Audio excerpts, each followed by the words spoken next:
Assalamualaikum warahmatullahi wabarakatuh, and good day everyone. My name is Sri Raskia Kapaksi. My last student number is 742. Today I would like to discuss a popular conversation statement, protect your daughter by covering them from head to toe. This statement, while seemingly simple, contains deeper issue about how society views women, their safety, and more responsibility we all share. Let me start with a question. Is protecting women solely about the clothing? And if so, does that mean men are exempt from responsibility in this matter? For me, the answer is no. I believe that if we place the entire burden of protection on women alone, we create an unfair imbalance. Instead, the more efficient and just solution into emphasize shared responsibility between both genders, women and men. Okay, in many society, a deeply ingrained stereotype suggests that a woman are solely responsible for protecting themselves. This can be seen in the statements such as, first, if you don't want to be harassed, dress modestly. And the second one, if a woman is assaulted, it's probably because of how she was dressed. These stereotypes perpetuate the idea that a woman's clothing is a primary factor determining her safety.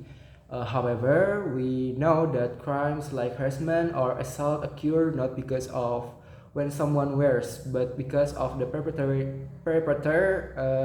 intent. For instance, according to a report from Komnas Perempuan, the National Commission on Violence and Against Women, many victims of harassment were raised modestly or were in supposedly safe environment.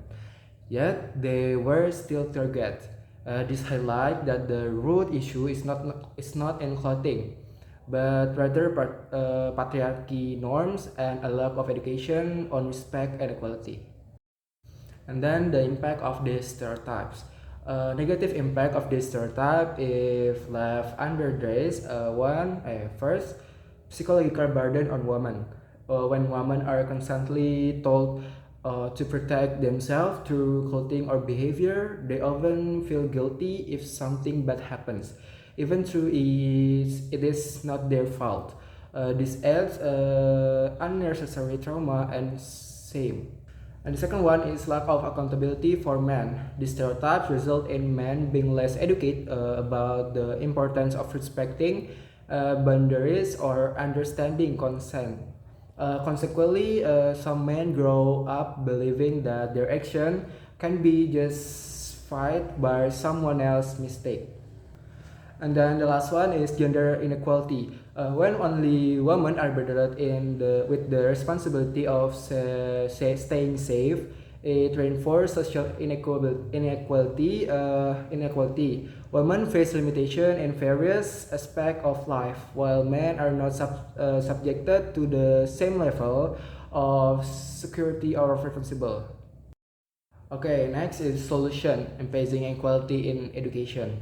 As I mentioned earlier, I disagree with the idea that the responsibility for safety should fall solely on women. In my view, a fairer and more effective solution is creating balance, where everyone shares the responsibility for updating morality and safety in society.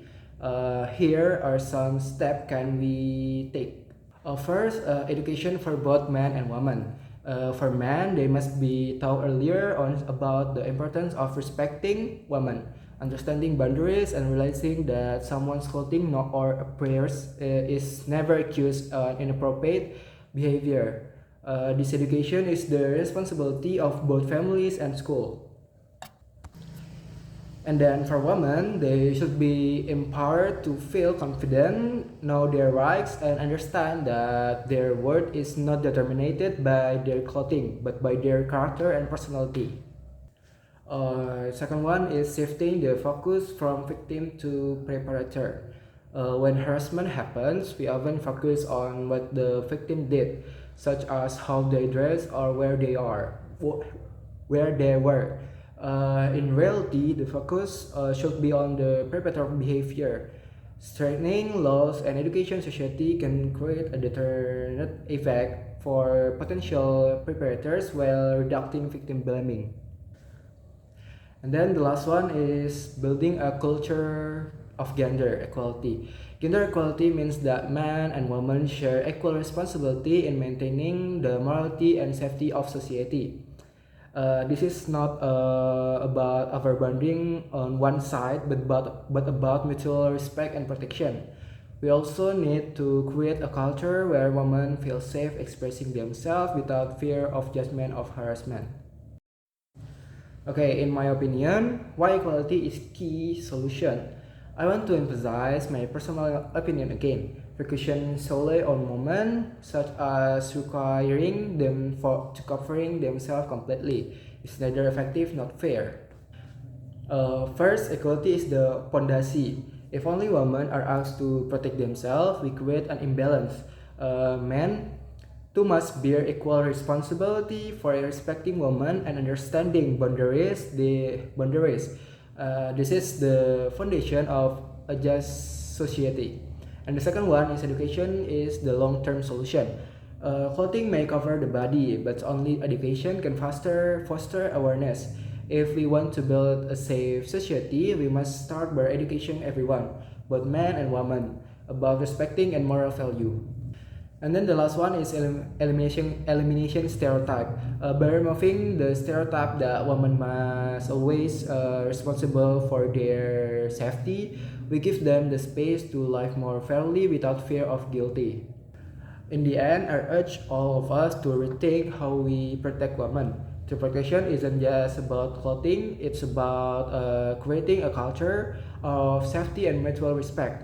Let's start this change within ourselves, teach our children to respect one another, instill in them the value of equality, and affirm the safety and morality are shared responsibility, not just women's. I think that's all that I can presentation today. Thank you. Wassalamualaikum warahmatullahi wabarakatuh.